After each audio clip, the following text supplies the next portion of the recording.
Persona 5 launched outside of Japan in 2017 and has since prompted several enhanced editions and spin-offs. Two of the most notable are action RPG Persona 5 Strikers and rhythm game Persona 5 Dancing in Starlight. As evidenced by the availability of the footage currently playing in the background, I already own both of these games. On the 17th of November 2023, I added yet another Persona 5 title to my library. This one a stylish tactical RPG, available on the PS4, PS5, Xbox One, Xbox Series, Nintendo Switch, and PC.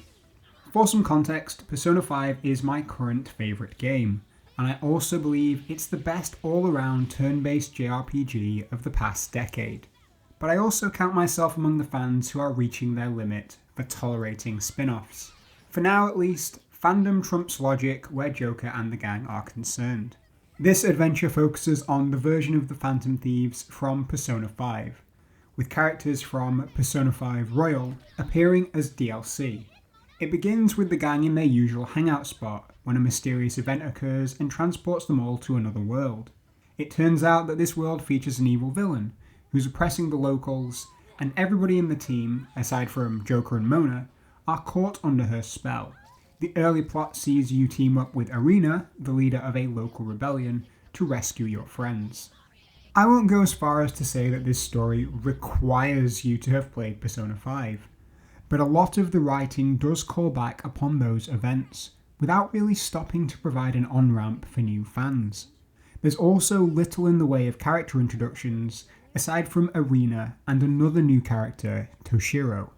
After the game sets out its new terminology, you work your way towards the boss who's trying to throw a big wedding, and is brainwashing the locals to help. I'll grant spin-off titles a little bit of extra silliness, but I was really struggling to accept wedding as the big bad event going on here. Of course, not everything is as it seems, and a few hours later, you depose the tyrannical leader and move into the next kingdom, so on and so forth. There are plot threads running between these worlds that loosely tie back to a politician in the game's reality. Ultimately, this story focuses more on the conflict within a single person than what Persona 5 did, which boiled down to angsty teens fighting against progressively more corrupt grown-ups. The early focus of this game is on Arena, an enthusiastic fighter. Her character is the breath of fresh air this game needed if you are a fan, as she often plays foil when the writing needs another character to bounce an idea or joke off.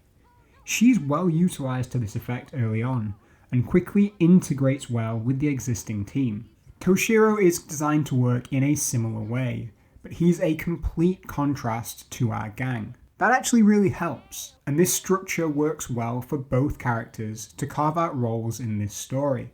The majority of the interactions between characters are told in a storyboard format. Most of the main narrative is voiced, and there are in-engine and hand-drawn cutscenes for certain events, as there was in the original Persona 5 game. Side content and additional flavour dialogue is sort of half-voiced, with generic lines and noises of affirmation playing out over written text. This is all fitting within the established Persona 5 style, and it does work here. Also, like the main game, the story pacing is fairly slow, and the game really likes to repeat itself frequently, almost like it's making sure that everybody watching and listening is still paying attention. This is accompanied by enough jokes or fan service moments that you can tolerate it, but it does start to overstay its welcome as you close in on the credits. What's really new for Tactica is a change to the aesthetic and combat. You can make a pretty compelling argument that the game feels like Fire Emblem or XCOM, but the games that I thought of were actually Disgaea games. For anyone not familiar, these are tactical JRPGs that focus on a plethora of systems. The way that these games use, and in many cases overuse, storyboard dialogue to hammer home a point is something that this game has latched onto. This same familiarity is also enforced in the changes to the Phantom Thieves character models, to make them look a bit younger and more cartoonish. There is certainly an element of Disgaea developers Nippon Ichi in the art style. The way combat works sees you deploy 3 members of your party and work your way around a map, beating up enemies with melee attacks, ranged attacks, persona abilities, and environmental traps to complete your mission objective. Commonly, these are defeat all the enemies or reach a specific location. Your team has HP, SP, and stats for movement, melee damage, and gun damage, but the more Persona-esque way the combat has been realised is with a system called sub-personas. Here, each of Joker's team is locked into a single persona, including the protagonist, who usually can swap these out. However, each character can equip a sub-persona, which contributes towards their stats and grants them abilities like an equipable piece of gear. I really liked this system as it allows the game to retain its Personamon roots while working within the rules of this tactics game. It also provides that extra depth to the game's main systems, which it did desperately need to stand out from the pack of strategy RPGs.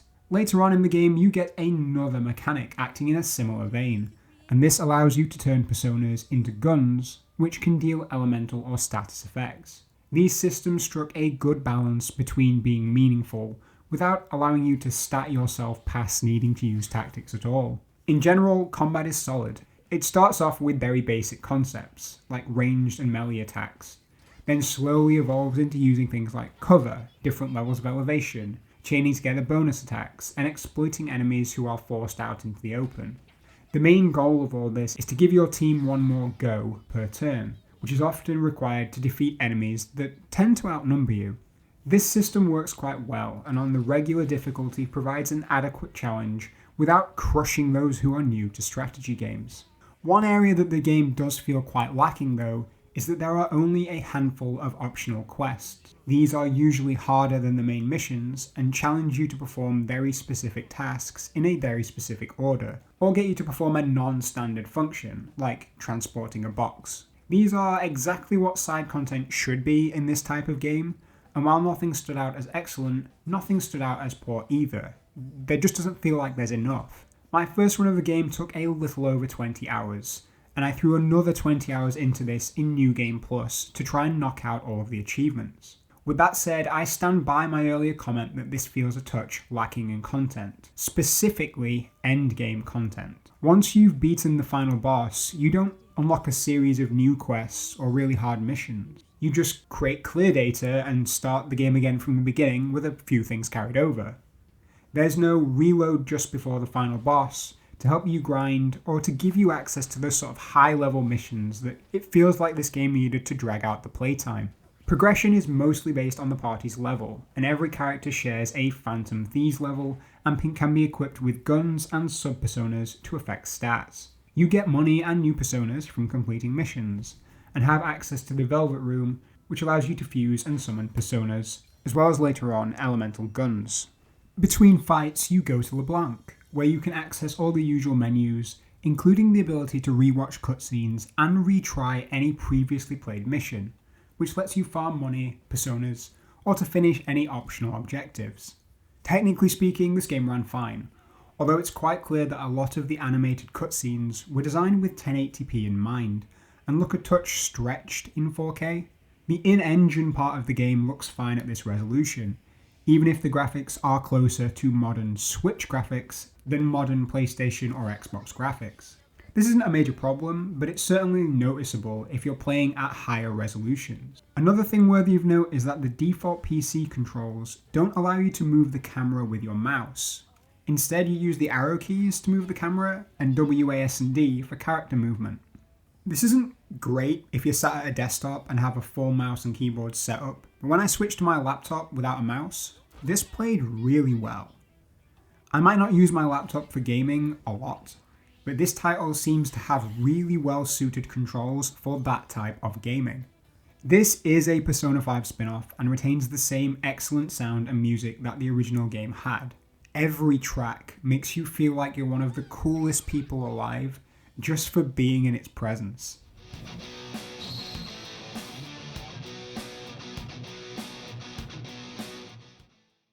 The English voice acting is also above average, as it was in the original Persona 5 game, and I have few complaints about the quality of the written text, only that it really layers on a point quite thick at times.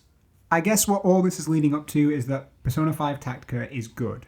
Everything here works, and if you're a Persona 5 fan and are looking for a helping of fan service wrapped loosely in an RPG stat and tactical combat based game, then this is exactly what you expected. If you're coming into this expecting a deep strategy or tactical experience, then this might not check all the boxes you need. If your Persona 5 experience starts and ends with the enhanced edition of the main game, subtitled Royal, be aware that there are some notable absences here, including Crow and Violet. There's a Day 1 paid story DLC featuring these characters, but with this game's short runtime and only a light dusting of optional content, I wasn't willing to fork over any more money for a DLC. For better or worse, by the time I had finished this game twice, my fandom had been eclipsed by objectivity. This is a fine spin-off that will appeal most to Persona 5 fans who have leanings towards strategy games, or for those who are looking to dip their toe in the genre while accompanied by some familiar faces. Those are simply the facts. Does he have to be so smug about it?